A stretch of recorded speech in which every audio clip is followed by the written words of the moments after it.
대문자 N을 포함한 나다운 것이 무엇인지 착각인 걸 알면서도 고독은 은총이지만 내가 인프피라서 건강한 인프피의 삶을 좋아하는 일했으면 요즘 들어 인프피인지도? 안녕하세요, 유재입니다. 이번 달 책 추천 주제는 인프피로 살아가고 있다면 읽어보기 좋은 책인데요. 최근에 슈트님과 희조님이 함께 쓰신 N의 질문이라는 책이 발간되었는데요. 제목을 보는 순간 대문자 N인 저로서는 그냥 지나칠 수가 없었습니다. 그래도 책을 읽다 보니 추천 영상으로 찍으면 좋을 것 같아서 어떤 책과 무슨 주제로 찍으면 좋을지 고민을 해봤는데요. 애초에 제가 대문자 N을 포함한 인프피이고 그러다 보니 집에 인프피의 삶을 이야기한 책들이 있어서 이번 달에는 인프피에 대한 책 이야기를 주제로 정하게 되었습니다. 그래서 이번 영상에서 소개할 책은 슈트 희조 작가님의 N의 질문, 그 다음에 양단우 작가님의 귀여워서 인프피, 그리고 소영 작가님의 나에게 맞는 삶을 가꿉니다. 이 세 권입니다. 이 세 권을 순서대로 소개하면서 질문을 통해 발견되는 인프피의 내면, 그 내면이 겪는 고민과 희망, 그리고 그것을 안고 어떻게 일상을 살아갈 수 있을지에 대해 이야기해 보겠습니다. 첫 번째로 소개할 책은 N의 질문입니다. 아마 두 분 모두 MBTI 두 번째 글자가 N이라서 이 제목이 된 것 같은데요. 이 책은 고요하고 말하기보다는 듣기에 더 익숙할 것 같은 두 사람이 서로에게 질문을 던지고 답하며 만들어낸 에세이입니다. 질문을 통해 자신도 미처 들여다보지 못하고 스쳤던 마음을 발견하고 그 과정에서 상대가 몰랐던 모습을 발견해주기도 하고 때로는 그 의미를 해석해주기도 합니다. 두 사람은 나다운 것이 무엇인지 찾고 싶어하고 세상을 이해하고 싶어하고 또 이해받고 싶어합니다. 그러나 동시에 오해를 짐작하고 착각을 예상하며 외로워하고 우울을 느끼기도 합니다. 그렇지만 완벽한 이해가 불가능하고 기어이 착각할지라도 배려하고자 하는 상대의 마음을 소중히 여기려는 다정함이 있고 일상을 이어나가기 위한 낯설음에 대해 다시 질문과 대답을 나눕니다. 사실 질문이란 것은 인프피인 저에게도 굉장히 중요하게 여겨지는 것인데요. 인프피는 외부에서 밀려드는 감각에 정신이 분산이 되어서 정작 자신의 생각과 욕구를 잘 느끼지 못하고 이야기하는 것을 어려워하는 경우가 많아요. 그런 제게 누군가가 때때로 던지는 질문은 제 안의 이야기를 발견하고 생각을 정리하는 계기가 되는 경우가 많았어요. 누군가가 너 이런 거에 대해 어떻게 생각해? 물어봐주면 그제야 어떤지 생각해보는 거죠. 그래서 이 책에서 오가는 질문들을 읽고 있으면 저도 그 오가는 사이에 슬쩍 끼어들어서 나는 어떻게 생각하고 내 내면은 지금 어떻게 생각하는지 글로 써보고 싶다는 생각도 들게 해요. 그래서 내면을 탐구해보고 싶은 인프피들에게 추천하고 싶은 책이기도 합니다. 좋았던 문장 몇 개를 읽어볼게요. 착각인 걸 알면서도 자주 사랑과 이해를 혼동한다. 누군가를 사랑하기 위해서는 완벽히 이해해야 한다고. 나는 자꾸만 이해하려고 애쓰고 애쓰다 지치고 끝내 다름에 실망한다. 두터운 모래성 안에 감춰두었던 말들이 조금씩 문장 사이로 스며나왔다. 사실은 아직 아프다는 말, 여전히 무섭다는 말, 침잠한 감정을 길어올려 낱말로 만들고 문장으로 조립하며 확인했다. 상실의 치유는 망각이 아니라 정직함과 더 긴밀하다는 걸. 나에게 낭만은 그런 것 같아. 나를 좀 더 사람답게 살고 싶게 만드는 어떤 것. 쓸모없어도 된다고 안심시켜주는 것.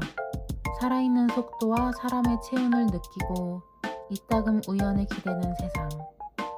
슈트야, 너에게 낭만이란 건 뭐야? 인프피에게 낭만이란 빠질 수 없는 속성이죠. 이 영상을 보시는 인프피 분들도 나의 낭만이란 어떤 것인지 생각해 보시는 것도 좋을 것 같습니다. 두 번째로 소개할 책은 양단우 작가님의 귀여워서 인프피라는 책입니다. 이 책은 작년 도서전 구경 갔다가 제목을 보고 덥석 사온 책인데요. 왜냐하면 제가 인프피라서요. 제목만 보면 가볍고 농담 같은 에세이일 것 같아 보이는데 내용은 MBTI라는 소재 이전에 작가로서 한 개인으로서 이 사회에서 살아가며 겪는 괴로움과 성장, 모순 등에 대한 고민이 담겨있는 책이기도 합니다. 나는 과연 재능이 있는가? 나의 예민함은 단체 속에서 어떻게 사람들을 불편하게 할까? 어린 시절의 상처에서 어떻게 편안해질 수 있을까? 나는 희망을 가질 수 있을까? 우울했다가도 노력을 해보고 그렇게 또 침잠하다가도 긍정해보는 굉장히 감정 기복이 오가는 모순 속에서 때로 어색함을 좀 많이 느끼시기도 하는 것 같아요. 그래서 작가님은 인프피라는 개념을 알고 차라리 좀 안도감을 좀 느끼셨다는 느낌도 들었어요. 아, 내가 인프피라서 이렇게 힘들구나, 이렇게 모순적이구나. 게으른 완벽주의자고 소심하지만 또한 관종이기도 하고 이해받고 싶지만 또 숨고 싶고 평소에는 조용하다가 편한 소수 앞에서는 시끄럽고 남들을 다 이러고 사는데 나만 이런 것처럼 괴로워하는 건 아닌가 하는 자의식 과잉의 이유가 다 내가 인프피라서 그렇구나 이렇게 생각할 수 있는 거죠. 어떤 일의 이유를 한두 가지로 정해버리는 건 생각을 납작하게 만드는 방법이긴 하지만 때로는 이유를 알 수 없던 자신의 모습을 설명할 수 있는 단어를 얻는 것만으로도 사람은 마음이 편안해지기도 하니까요. 아, 내가 이상한 사람이었던 게 아니라 이런 성향을 가진 사람이라서 그런 거구나 하는 안도감을 얻는 것처럼요. 이 영상을 보는 다른 분들도 그런 안도감을 받아본 경험이 있으신지 궁금합니다. 또 좋았던 문장 몇 개 읽어볼게요. 혼자만의 힘으로 견딜 수 없는 사람과 사람들. 이전에 알지 못했던 일들을 겪으면서 내 안이 조금은 단단해질 줄 알았다. 그렇지만 나를 깊이 숨기고 감출수록 상처 입고 연약한 날개가 더 노출될 뿐이었다. 바깥을 경험할수록 내면으로 깊이 들어가게 됐다. 그렇지만 꼭 긍정적인 성찰이 이루어지진 않았다. 사회생활이란 한편으로 세상으로부터 단절되고픈 다소 폐쇄적이고 회피적인 마음을 자아내기 마련이었다. 나는 부족한 재능과 무능한 자신을 탓했다.